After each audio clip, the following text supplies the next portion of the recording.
We are live from LA. I'm Jenny Taft here with Skip Bayless and Shannon Sharp. Good morning. How we doing? Good morning. We gotta hurry and start the show before another Cowboy gets hurt or suspended or catches COVID. Just go, hurry. You got even coaches going on. Leon Lett got hurt. He's having surgery on his knee. Who knew? Okay. So we want to start the show just to make sure we can talk all about the Cowboys. Skip, I hate to break it to you.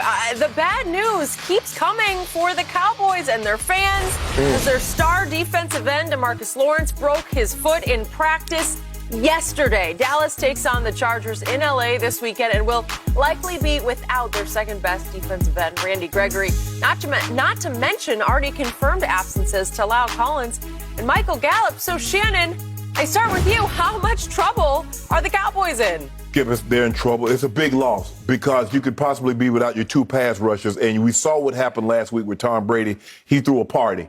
And so the thing is now, and I can make the case that even though he hasn't played up, Skip, the last 2 years like he did the previous 2 years, he's still DeMarcus Lawrence. You still have to account for him. Even though he wasn't getting the quarterback on the ground as he was, as much as he once was, he still's a guy that can generate pressure. He can get the ball out. We saw the fumble that he called that really flipped the game because it looked like Tampa was about to take off. And all of a sudden, he punches the ball out. Dak gets the ball. They go in and score. Now, no Randy Gregory, no D-Law. Skip, how the secondary. Yeah, I love Diggs. I think Diggs has the potential to be an all-pro, to be a Pro Bowl corner. But do you really, with no pressure? And we saw that offensive line did a tremendous job against the Washington football team's D-line, and we believe their D-line is one of the 2 or 3 best in all of football. And they couldn't generate anything. And now you're going to be down with your 2 best pass rushers, and somehow you expect to generate pressure. And you lose La'el Collins. Obviously, you're going to try to slide the protection and try to help out Joey Bosa, Skip. But this is a big loss. But I ain't feeling sorry for him. Just like nobody's feeling sorry for the Baltimore Ravens because they lose not their first, not their second, their third, 3 of their top running backs, and their starting corner, and they just lost their starting guard. So they got 5 guys on IR within the span of 2 weeks. That's just football. And COVID, Skip, we know COVID. It's going to be ongoing. It's going to be an evolving situation. But at least you know that Randy Gregory could possibly play. But if not, worst case scenario, he'll be back next week for your division rival, the Philadelphia Eagles. But this is a huge loss because DeMarcus Lawrence is a guy that could consistently get pressure. He could get the ball out. And even if he didn't get the sack, he could force the guy into Randy Gregory's arm. So now with D-Law out, Randy Gregory possibly being out, who's going to force one way or another those guys? Skip, at some point in time, and I know it's cliche, next man up. But you only got so many men that you can say next man up. You might have one of those guys, maybe 2, that if somebody goes down, he can step in. But, okay, you say next man up. Okay, if that going to be Steele. Next man up, who's replacing D-Law? Next man up, who's replacing Randy Gregory? You only have one of those guys, 1, maybe 2 on a given team on a given weekend. Look, I don't know if you got 3, 4, 5 of those guys that you can just say next man up and everything's going to be okay. But like my granddad used to say, boy, you in a heap of trouble. You in a heap of trouble, Skip Bayless. You in a heap of trouble. 2 cases right now. Oh, well, that's gutsy of you. You know, you got the courage over there. You've got that Henny courage going on. I do. Skip. You don't want nothing? You know what? I'm going to think about that. I'm going to need some points. I'm going to see what your guts are, what your level of belief in all of the baloney you've been spewing over there really is.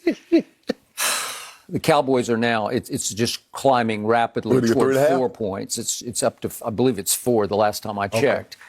It opened at 2.5. It'll probably close at 5 because everybody's going to say Cowboys are in deep, dark trouble. Yeah.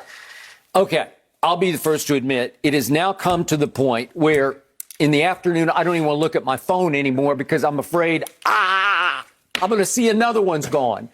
And it is tearing my guts out in the God's honest truth to go from what I saw on opening night, which now seems like ages ago, and it was just last Thursday night. Right. It was just a week ago tonight. Right.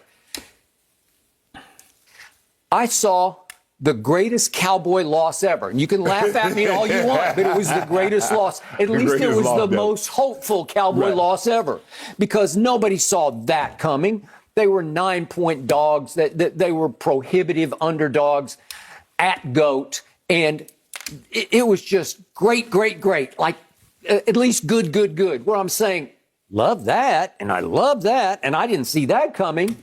Dak arguably played the greatest game of his Cowboy career. Okay. They lost, but he played great. And the offensive line wasn't just good, it was great. Yes. Against the most hellacious pass rush in pro football at the end of the year before. The nastiest defense, the hottest defense, and they blocked him up pretty well. They didn't even really try to run Zeke, but Dak threw it and threw it and threw it some more at a high completion rate where he was having his way with that defense. Right. And defensively, we actually contagiously forced 4 turnovers. And I'm thinking, okay, that will work, because that's how you win football games. Right. And that's what we have not been doing over really the last 2 years. And all of a sudden I'm saying, that looks like real live football. I'm seeing some flashes from my defense I had not seen last year, when they were historically not only just bad, they were hard to watch. They were historically hard to watch last year, when they literally got run off the field again and again and again. You remember, by Cleveland and Baltimore and Arizona. Okay, so it got so bad for me last night that I'm thinking, it's so funny that a few days earlier, I did feel sorry for the Baltimore Ravens. I'm like, God, those poor Ravens. But then I sat back last night and I said, I no longer feel sorry for them, because this is even worse. In the bigger picture, this is worse. They lost running backs in a row. They lost 3 in a row. Yeah. Well, they're a running team, those kids. okay, they're a running team, but the way I'm watching Baltimore and I'm watching San Francisco, and they just manufacture another one. And that Tyson kid the other night, you know, I'm looking at in the first quarter, he looked pretty great, right? And you just say, well, they signed Latavius. They're going to be okay. They'll figure that out, because the system dictates that you can just put another cog in the system and he'll look pretty good, because the quarterback is a huge threat to break away. Right. And in San Francisco, I don't know how Kyle keeps doing it, but Mostert goes down, just watch. They'll just keep plugging him in, and you'll say, oh, that guy got 100, and that guy Mitchell got 100. came in and got 100. He did. That's what I'm saying. Okay, so it's a position that has been devalued to some degree. Yeah. What did we do? We paid Ezekiel Elliott the most money of any running back in pro football.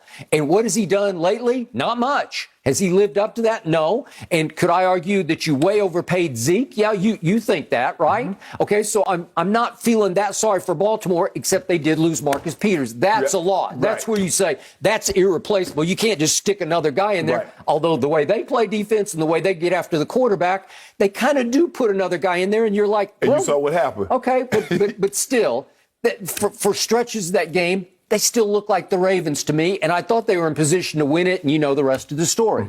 Okay, so what's happened to my team is you lose both pass rushers, and wait a second, you lose your right tackle, and then you lose 1/3 of your tremendous trio of receivers.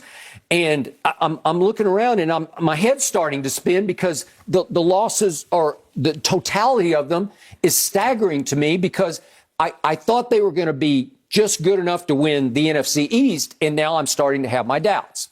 Okay, so that was me last night. Then I slept on it. I woke up this morning and I said, you know what? I'm sick and tired of this, because it just happens year after year after year. What can go wrong, Murphy's Law, does keep going wrong for my Dallas Cowboys. And we're going to talk about the why of that a little later in this show, because I want to tell you, I grew up a Cowboy fan through the Roger Staubach era.